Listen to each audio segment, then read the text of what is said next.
Now हमने देखे थे इससे पहले हमारे कितने टोटल पॉइंट्स थे बैंक कॉलम के अंदर, जो कैसे स्पेशल कैसे आते हैं, स्पेशल बिजनेस ट्रांजैक्शन में आते हैं, है ना। स्पेशल बिजनेस ट्रांजैक्शन में कौन से आते थे, opening balance, receipt of cheque, contra entries, endorsement of cheques and bank charges.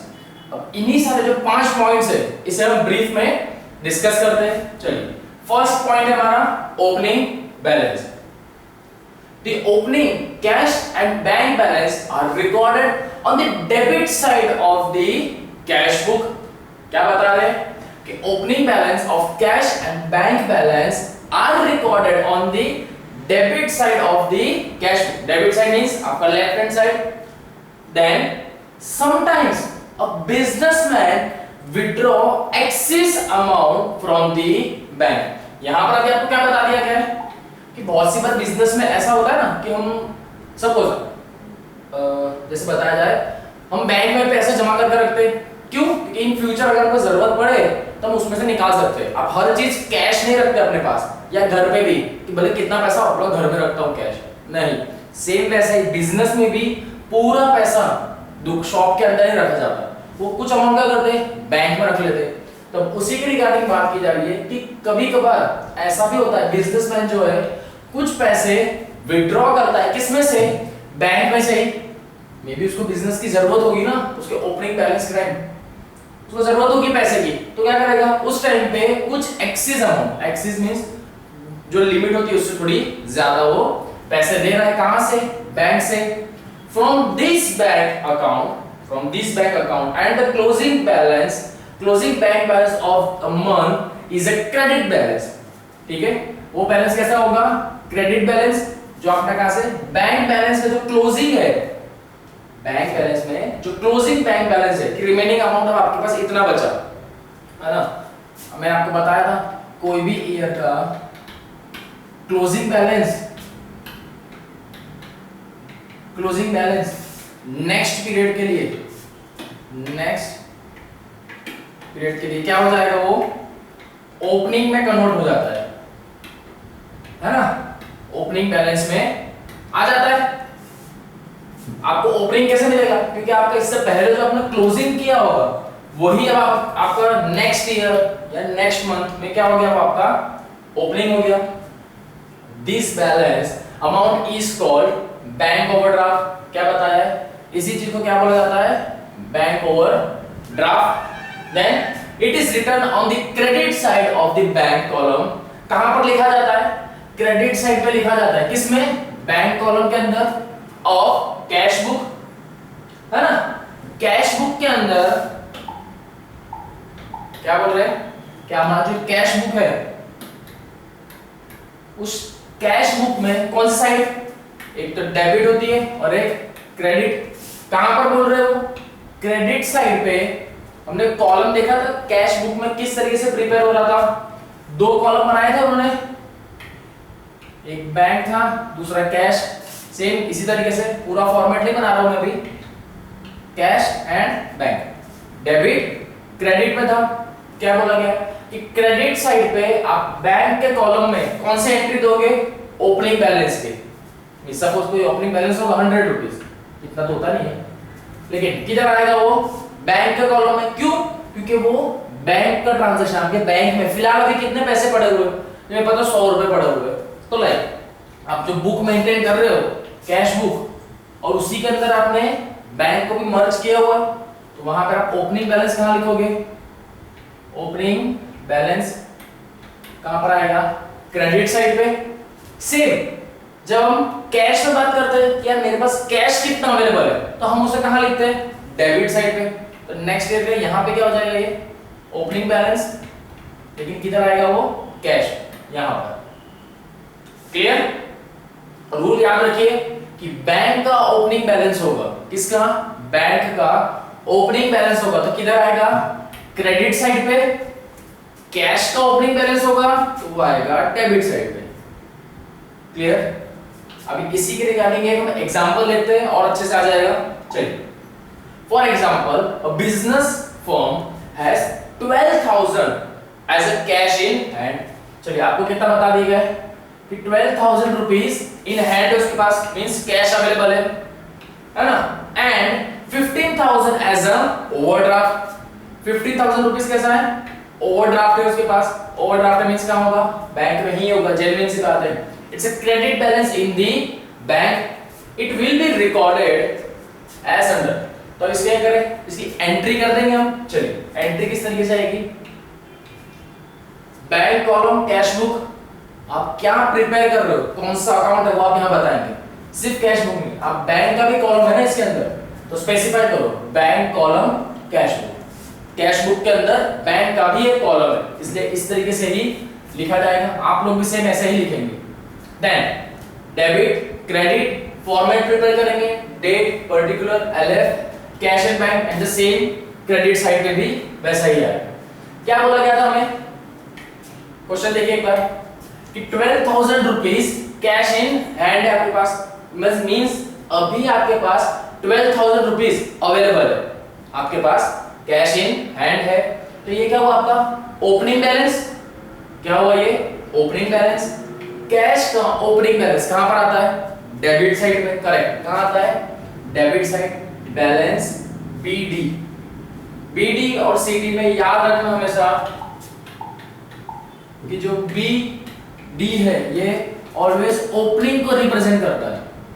किसको रिप्रेजेंट करता है, ओपनिंग को, है ना। अब तो ऑपोजिट अपने आप याद ही हो जाएगा कि बी डी अगर ओपनिंग है, जो सी डी है वो किसको रिप्रेजेंट करता है, क्लोजिंग को।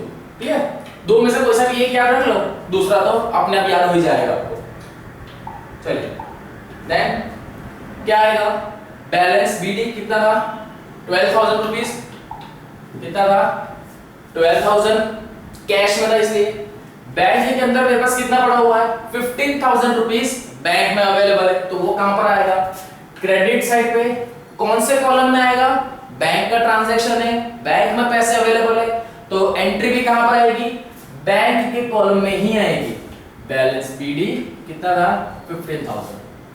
बहुत सी बार यहां पर गलती हो जाती है कि हम कैश का बैंक में लिख देते और बैंक का कैश में लिख देते, तो वही चीज नहीं होनी चाहिए, है ना, क्योंकि आपके पास cash on hand and bank में कितना है, उसके दोनों की एंट्री प्रॉपर्ली होगी। ठीक है, चलिए then next, receipt of cheque. कौन सा बताया गया है, receipt of cheque. All cash received are entered in the cash column and checks received in the bank column of a cash book. पता ही है तुम सबको भी, if the checks deposited in bank on the same date, कौन सी date means जिस दिन आपको check दिया कि सर ये लो, सपोज किसी के पास कैश नहीं था, उसने क्या किया, कोई बड़ी अमाउंट है, कभी भी या ज्यादातर बिजनेस में बड़ी अमाउंट होती है ना, तो कैश पे नहीं करते, वो चेक दे देते है ना, क्या करते हैं, चेक दे देते हैं, ताकि बैंक के थ्रू वो ट्रांजैक्शन इजीली हो जाए, कि बैंक के ऊपर हर किसी को भरोसा है कि इतना बड़ा ट्रांजैक्शन वो आराम से कर सकते हैं। If the check deposited in the bank on the same date, it is entered on the debit side of column of bank column of the cash book.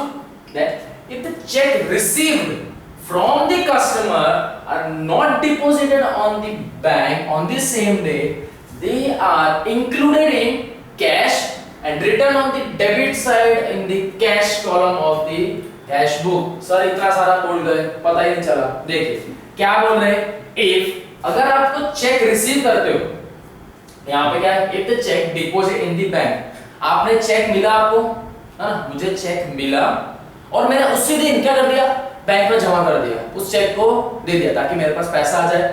It is entered, और इसकी entry किधर करोगे, कहां पर आएगी, bank column में कहां पर आएगी, डेबिट साइड पे आएगी, है ना। बैंक में कहां आएगी, डेबिट साइड पे, debit side of a bank column, debit side पे, तो बैंक कॉलम के कहां पे, कैश बुक के बैंक वाले में डेबिट साइड पे इसकी एंट्री आएगी। देन एक और सिनेरियो है कि कितनी बार ऐसा होता है कि चेक मुझे भी दिया है, तो बोलते चलो आ जाए, बाद में मैं इसको चेक को बैंक में डिपॉजिट कर दूंगा या बैंक में इसको दे दूंगा क्लियरेंस के लिए, है ना। तो उस सिचुएशन में क्या करोगे, if the cheque received from the customer are not deposited in the bank on the same day, उस दिन, क्योंकि हम तो एक एक दिन का ट्रांजैक्शन लिखते हैं, है ना, तो उसी दिन आपको चेक मिला लेकिन आपने उसे बैंक में डिपॉजिट नहीं किया है, they are included in cash and written on the debit side in the cash column of the cash book। कहां पर लिखेंगे आप? उसे कैश कॉलम के अंदर लिख दिया जाएगा। क्यों? क्योंकि ये अभी तक वैसा पैसा है जो आपने अभी तक बैंक में जमा तो किया ही नहीं है। जब बैंक में आप डिपॉजिट कर दोगे तब आप किस में लिखोगे उसे? बैंक कॉलम में लिखोगे, है ना। चलिए एग्जांपल देखते हैं हम। For example on May 2014 a check received from Tarun for 7,000 and deposited on the same day। क्या बताया गया है? हमारे पास एक कैरेक्टर दिया हुआ है तरुण, जिनकी डेट आपको दी है 2 मई, चेक हमने रिसीव किया है। यहां पर ध्यान दीजिएगा कि हमने क्या चेक रिसीव किया है। किससे रिसीव किया है? तरुण से। अमाउंट कितनी थी? 7,000 रुपीज अमाउंट है, और वही चेक हमने डिपॉजिट कर दिया, वो भी कौन से दिन? यहाँ पर आपको डेट देखनी है, यहाँ पे डेट होगा या सेम डे बोलेंगे, है ना। Date near to what same ही आता है ना, सेम डेट, जहां पर सेम दिखाओ तो उस चीज पर ध्यान देना। Deposited on the same date, clear. अब सेम डेट पे हुआ है तो इसकी एंट्री किस तरीके से आएगी? मैं बताया था कि आपको चेक मिल गया है और आपने उसी दिन बैंक में उसे डिपॉजिट भी कर दिया है, तो इसकी एंट्री क्या करोगे?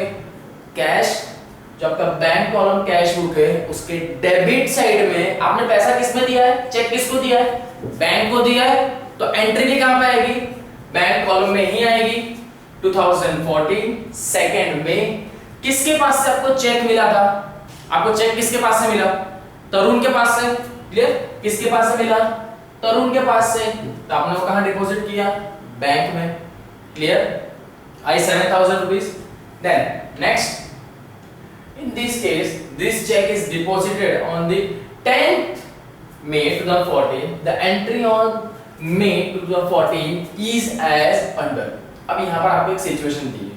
सपोज जो हमारा तरुण है, जस्ट लाइक आप एग्जाम्पल समझिए कि तरुण हमारा कस्टमर है, उसने मुझे चेक दे दिया, लेकिन उसके अंदर उसने क्या बोला कि मैं आपको चेक अभी दे रहा हूँ, आप इसको आज बैंक में डिपॉजिट या क्लियरेंस के लिए मत देना।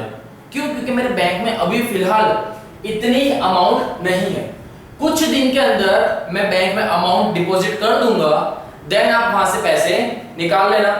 सामने वाली पार्टी भी एग्री हो गई कि ठीक है कोई बात नहीं, मैं बाद में इसको क्लियरेंस के डाल दूंगा।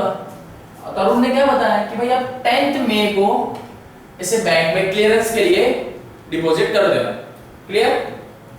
एग्री हो गए, लेकिन मुझे उसने चेक कौन से तारीख को दिया है? 2 मई को, तो मुझे इसकी तो एंट्री करनी पड़ेगी मेरी बुक्स में कि भाई मेरे पास चेक आ गया इस दिन, तो मुझे उसकी एंट्री करनी होगी, क्लियर। तो उसकी एंट्री कैसे करोगे? अब आप ये देखो, जिस एंट्री करेंगे, है ना, वो 2nd डेट की, क्योंकि चेक मेरे पास है लेकिन डिपॉजिट नहीं किया, क्योंकि डिपॉजिट मुझे उस दिन के बाद करना है, वही सेम डेट पे डिपॉजिट नहीं करना है। तो एंट्री क्या आएगी?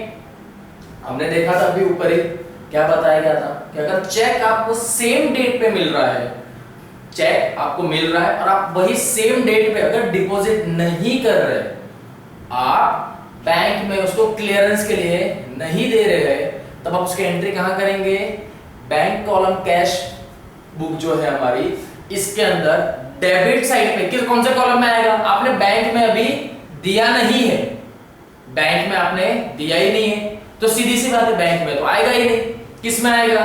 कैश में आएगा। किस में आएगा? कैश में। 2014 मई 2 में तरुण किस में आया? 7,000 रुपीज, क्लियर। याद रखना कि बैंक के कॉलम में तभी आएगा कि जब वो बैंक में डिपॉजिट कर दिया गया हो, है ना, तभी क्या आएगा? बैंक में आएगा। चलिए देन हमारा थर्ड पॉइंट पे आ जाता है, कौन सा है? Contra entries. कौन सी है? Contra entries. मे बी ये नाम आपने बहुत सी बार सुना भी होगा। चलिए, when there is a transaction that relates of both cash and bank this will be written on the one side of the bank column and on the other side of the cash column. Such transactions are known as contra entries. Meaning समझ में आया आपको? क्या बोल रहे हैं? When there is a transaction that relates to both, ऐसा कोई ट्रांजैक्शन होगा जहां पर दोनों चीज रिलेट हो रही है, कैश की बात भी की जा रही है, बैंक की बात भी की जा रही है ना? उस transaction means cash and bank की दोनों की बात होगी, वैसा बता रहे। तो उसमें आप एक एंट्री कहां करोगे? बैंक कॉलम में आएगी, दूसरी एक और एंट्री किधर आएगी? कैश कॉलम में आएगी, है ना? वैसे ट्रांजैक्शन को हम क्या बोलते हैं? कॉन्ट्रा एंट्री बोलते हैं। एग्जांपल देखेंगे और अच्छे समझ में आएगा। इन case cash is withdrawn from the bank for office use. एक आपको सिनेरियो दिया हुआ है कि आपने क्या किया है, नॉट आपने, जो ओनर है जैसे, ठीक है, कैश आपने क्या किया है? विथड्रॉ किया। किसमें से? बैंक में से आपने कुछ कैश विथड्रॉ किया। क्यों किया? ऑफिस यूज के लिए। चलो ठीक है, मतलब एक चीज तो पता चली कि आपने जो कैश विथड्रॉ किया है वो ओन पर्पस के लिए नहीं था, ऑफिस के लिए था, ठीक है। It is entered on the credit side of the bank column.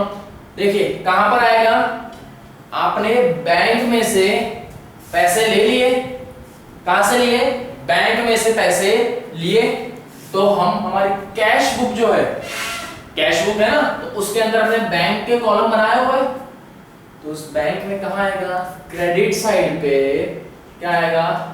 Bank column के अंदर इसकी एंट्री आएगी, है ना, कि हमने बैंक से जो पैसे लिए वो।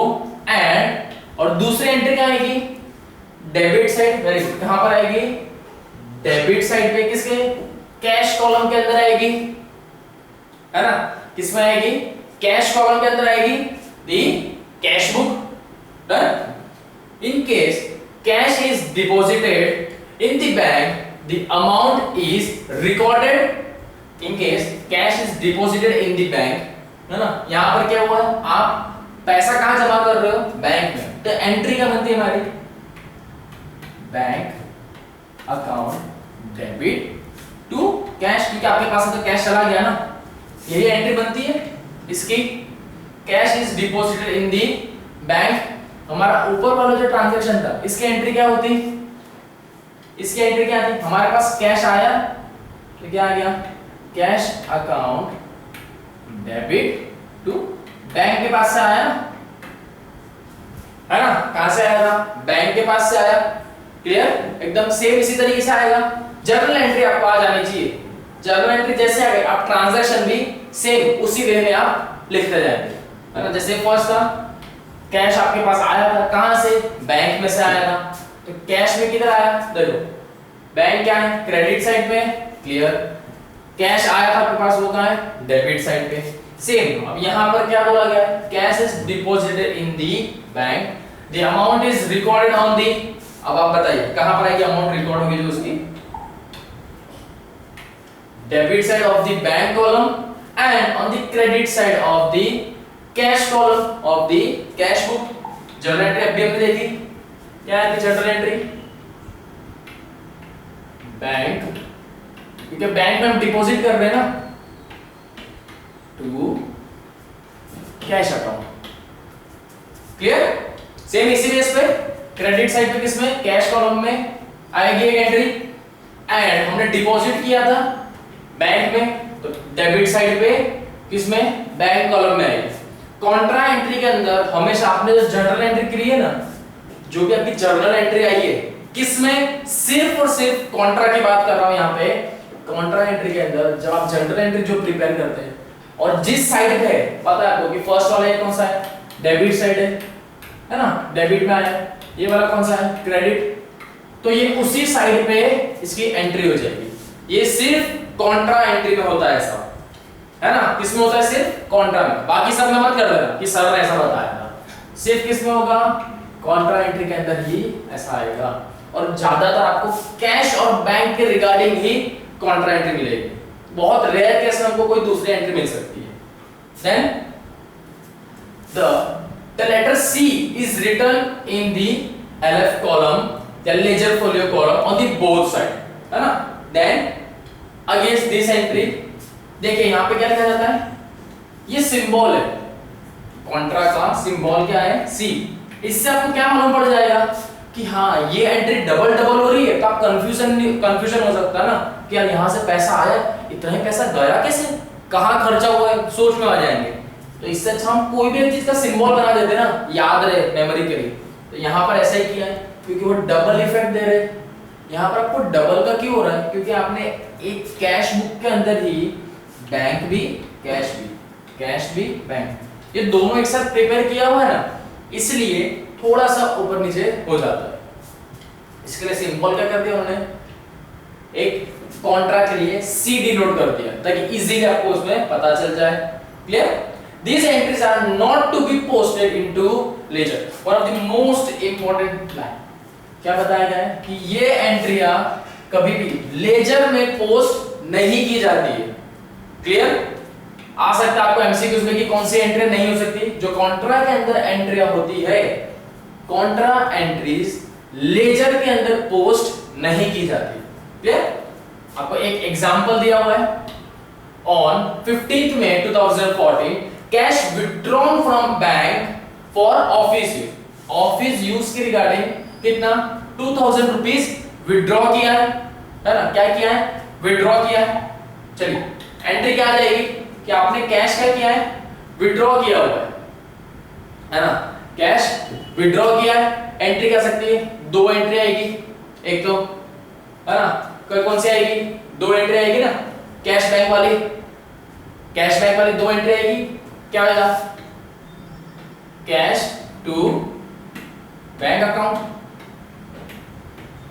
है ना, क्या आया, cash to bank account, cash withdrawn from bank for office use, आपने ऑफिस यूज के लिए क्या लिया है, कैश ले लिया था, बराबर। और देखो जर्नल एंट्री तो प्रॉपर होनी चाहिए, एक डेबिट है तो दूसरा क्रेडिट करके दिखाना होता है ना, एक डेबिट है तो क्रेडिट करके दिखाना होता है। सेम बैंक साइड पे भी कैसा आएगा, सेम आएगी, क्योंकि बैंक के पास से पैसा गया है। आप ये भी एक चीज लिखोगे ना अपने पास में ही कि यार मेरे बैंक में से कुछ पैसे मैंने निकाल लिए थे, किस दिन निकाले, आपको वो भी तो रिकॉर्ड करके रखोगे। तो आपके बैंक में से कुछ कैश चला गया, नो डाउट आप यहाँ पे लिखोगे कि मैंने ऑफिस पर्पस के लिए लिया। स्टिल आपको दोनों चीज मेंटेन करनी है ना, क्योंकि यहाँ पर भी बैंक में भी आप अपने बिजनेस का ट्रांजैक्शन ही कर रहे हो, कैश में तो होता ही है। क्लियर? कितना पैसा आया भाई, बैंक में से मुझे इतना पैसा मिला, सेम आप अपने बैंक अकाउंट में से भी डिक्रीज करोगे, करना जरूरी है ना, कि पहले 100 रुपए थे उसमें 60 रुपए ले लिए, अब आपके बैंक बैलेंस कितना है भाई 40 है। अगर ये मेंटेन ही नहीं किया ऐसा, तब आप तो खुश हो जाओगे कि भाई मैं यहाँ से तो कितने लेके आ गया, 60 रुपीज लेके आ गया, पर मेरे बैंक में तो अभी भी 100 रुपए, मींस टोटल अगर देखा जाए तो 160 है। आपके पास भैया सिर्फ 40 रुपीज है बैंक में आपका बैलेंस, अगर आप 60 जमा भी कर दोगे तो भी कितना हो जाएगा, 100, है ना, गलत फहमी ना हो जाए। इसलिए क्या, बैंक को भी आपको मेंटेन करना होगा, बैंक में जाके नहीं, अपनी बुक्स में, है ना। देखो कैसे आएगा देख लेते हैं अभी, एग्जांपल था अपना। चलो सेम एंट्री के रिगार्डिंग उसकी क्या हो जाएगी, अब एंट्री करते जाए। क्लियर? क्या करेंगे, एंट्री करेंगे, 2000 रुपीज की ही एंट्री दी। चलिए तो फर्स्ट किस में आ जाएगी, 2014 में, सेम यहाँ पे 2014 लिखा नहीं, आप लिख दीजिएगा 2014, क्योंकि ईयर सब जगह सेम आएगा। देन मे 15th में कॉन्ट्रा एंट्री का देखो सिंबल दिया हुआ है, मींस आपको पता इजी पता चल जाएगा कि क्या हुआ, ये कॉन्ट्रा एंट्री है। ये दो जो एंट्री आई, इसी को एक बना के हम लिख देते। एक बना के कैसे लिखेंगे, देखो cash account debit to bank account, आपके पास से क्या आया, पैसा आया है ना, आपके पास से क्या आया, पैसा आया, किधर आएगा, कैश कॉलम में। पैसा किधर आया, कैश आया है आपके पास, आया कहां से आया, बैंक के पास से मेरे पास पैसा आ गया है, लिख दिया। बैंक के पास से पैसा कितना आया, 2000 रुपीज आया। सेम आपके पास बैंक में से पैसा चला भी तो गया, बैंक से पैसा कुछ चला गया ना, तब क्या आएगा, bank account debit to cash, cash किधर है, क्रेडिट साइड पे, बैंक कॉलम में कितना आ गया, 2000 रुपीज। क्लियर? एकदम, है ना। चलिए ना नेक्स्ट आ जाते हैं हमारे next point, endorsement of check.